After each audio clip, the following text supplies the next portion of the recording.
Hello అండి, అందరికీ welcome back to కొత్త రుచులు. ఈరోజు మన వీడియోలో చూపించబోయే రెసిపీ కాకరకాయ ఉల్లికారం.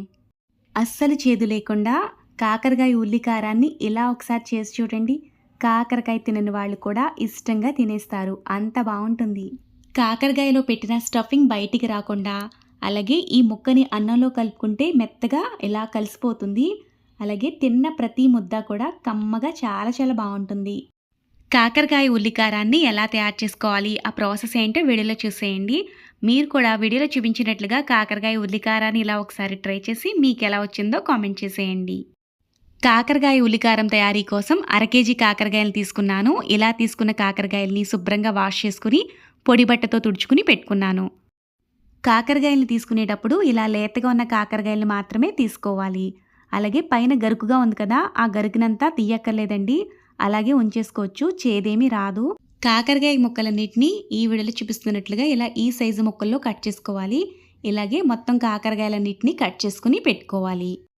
ఇలా కాకరకాయ ముక్కలన్నిటినీ కట్ చేసుకున్న తర్వాత లోపల ఉండే గింజల్ని తీసేసుకోవాలి. ఇలా గింజల్ని తీసుకోవడం వల్ల లోపల మనం స్టఫింగ్ పెట్టుకున్నప్పుడు బయటికి రాకుండా స్టఫింగ్ అనేది అందులోనే ఉంటుంది. ఇలా మొత్తం కాకరకాయ ముక్కల్లో ఉన్న గింజలన్నిటినీ కూడా తీసేసుకోవాలి. మనం లేత కాకరకాయలని తీసుకున్నాం కాబట్టి మనకి ఎక్కువగా లేతగా ఉన్న గింజలే వచ్చాయి. ముదురు గింజలైతే చాలా తక్కువ వచ్చాయండి. ఇలా తీసుకున్న ఈ లేత కాకరకాయ గింజలను కూడా మనం ఫ్రై చేసుకునేటప్పుడు యూస్ చేసుకోవాలి. ఈ గింజలు కమ్మగా చాలా చాలా బాగుంటాయి. అలాగే ఇందులో ఎన్నో రకాల పోషకాలు ఉంటాయండి. గింజలు అసలు చేదు ఉండవు, కమ్మదనం ఎక్కువగా ఉంటాయి గింజలు. ఇలా లేతగా ఉన్న గింజల్ని మన రెసిపీలో కంపల్సరీ యూస్ చేసుకోవాలి. వీటిని రెసిపీలో ఎప్పుడు వాడాలో తర్వాత మీకు చూపిస్తాను. ఇప్పుడైతే కడాయిలోకి 2 గరిటెల వరకు ఆయిల్ తీసుకున్నాను. ఫ్రై కాబట్టి ఆయిల్ కొంచెం ఎక్కువగానే పడుతుంది. ముందుగా కట్ చేసి పెట్టుకున్న కాకరకాయ ముక్కలను వేసుకుని ఇందులోకి కాకరకాయ ముక్కలకు సరిపడా ఉప్పు వేసుకోవాలి. ఇలా ఉప్పు వేసుకుని వేయించుకోవడం వల్ల కాకరకాయ ముక్కలు మనకి తొందరగా వేగిపోతాయి. కాకరకాయ ముక్కల్ని వేయించుకునేటప్పుడు స్టవ్ని మీడియం ఫ్లేమ్లో పెట్టుకుని వేయించుకోవాలి. హై ఫ్లేమ్లో పెట్టుకుని వేయించుకుంటే ఇవి మాడినట్టు అయిపోతాయి. ఇలా వీడియోలో చూపిస్తున్నట్లుగా గోల్డెన్ కలర్ వచ్చే వరకు వేయించుకుని వీటిని ప్లేట్లోకి తీసుకోవాలి. కాకరకాయ ముక్కలన్నిటిని తీసుకున్న తర్వాత కడాయిలో ఆయిల్ ఉంది, ఈ ఆయిల్ సరిపోతుంది. ఇందులోకి 2 టేబుల్ స్పూన్ల ధనియాలు, 1 టేబుల్ స్పూన్ జీలకర్ర, 1 టేబుల్ స్పూన్ మినప్పప్పు, కొద్దిగా పచ్చిశనగపప్పుని వేసుకుని వేయించుకోవాలి. పోపు దినుసులన్నీ ఇలా బాగా వేగిన తర్వాత ఇందులోకి కొద్దిగా కరివేపాకు, ఉల్లిపాయల్ని పెద్దవైతే 2, మీడియం సైజు ఉల్లిపాయలు అయితే 3 వరకు తీసుకోవాలి. మనం తీసుకున్న 1/2 కేజీ కాకరకాయలకి.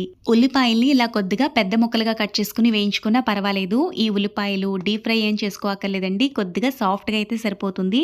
ఇందులోకి కొద్దిగా పసుపు, అలాగే కొద్దిగా వెల్లుల్లిపాయలు కూడా వేసుకుని ఉల్లిపాయలు ఈ వీడియోలో చూపిస్తున్నట్లుగా ఇలా కొద్దిగా సాఫ్ట్గా మగ్గితే సరిపోతుంది. ఇప్పుడు స్టవ్ ఆఫ్ చేసేసుకుని వీటిని పక్కన పెట్టుకుని కాసేపు చల్లారనిద్దాం. వేయించుకున్న పోపు దినుసులు, ఉల్లిపాయలు చల్లారిన తర్వాత వీటిని మిక్సీ జార్లోకి వేసుకుని ఇందులోకి కొద్దిగా చింతపండు వేసుకోవాలి. ఎక్కువగా వేసుకోక్కర్లేదు, ఇలా కొంచెం వేసుకుంటే సరిపోతుంది. కాకరకాయలు వేయించుకున్నప్పుడు ఉప్పు వేసేసాం కాబట్టి ఈ ఉల్లిపాయలకి సరిపడా మాత్రమే ఇందులో ఉప్పును వేసుకోవాలి. అలాగే ఇందులోకి 2 టేబుల్ స్పూన్ల వరకు కారం వేస్తున్నాను. స్పైసీగా కావాలనుకుంటే ఎక్స్ట్రా ఇంకో టేబుల్ స్పూన్ వరకు కారం వేసుకోవచ్చు.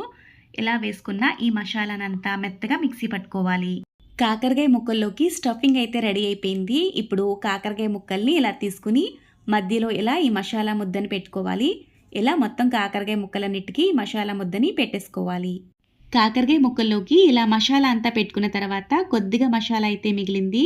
ఈ మసాలా వేస్ట్ కాదు, మనం కాకరకాయలు వేయించుకున్నప్పుడు ఈ మసాలాను కూడా వేసుకుని వేయించుకుంటే మనం కలుపుకుని తినేటప్పుడు గ్రేవీలా వస్తుంది.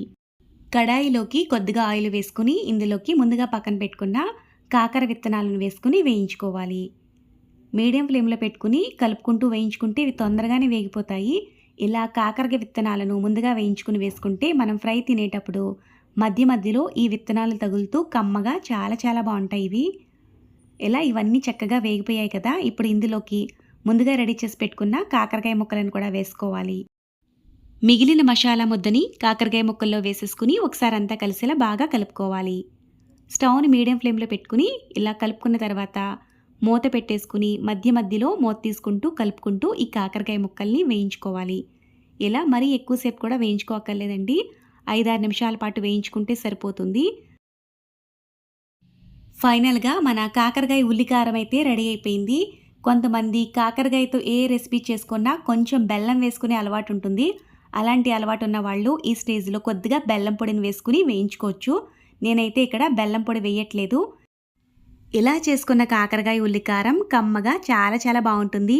పిల్లలు కూడా ఇష్టంగా తింటారు. అంత బావుంటుంది. అస్సలు చేదు ఉండదు. కమ్మని రుచితో ఇంకా తినాలనిపించేటట్టుగా ఉంటుంది. మీరు కూడా ఒకసారి కాకరకాయ ఉల్లికారాన్ని ఇలా ట్రై చేసి మీకెలా వచ్చిందో కామెంట్ చేసేయండి. అలాగే ఈ వీడియో గనుక మీకు నచ్చితే లైక్ చేసి, ఇలాంటి మరిన్ని వీడియోల కోసం కొత్తగా చూసేవాళ్ళైతే ఛానల్‌ని సబ్స్క్రైబ్ చేసుకోండి. వేడి అన్నంలో ఈ కాకరకాయ ఉల్లికారాన్ని తింటుంటే చాలా చాలా బావుంటుంది. ఈ ముక్క కూడా చాలా చక్కగా ఇలా ఉడికిపోతుంది. సాఫ్ట్‌గా ఉంటుంది. అలాగే అన్నంలో చాలా చాలా బావుంటుంది. తప్పకుండా అయితే ఒకసారి ట్రై చేసి మీకెలా వచ్చిందో కామెంట్ చేసేయండి.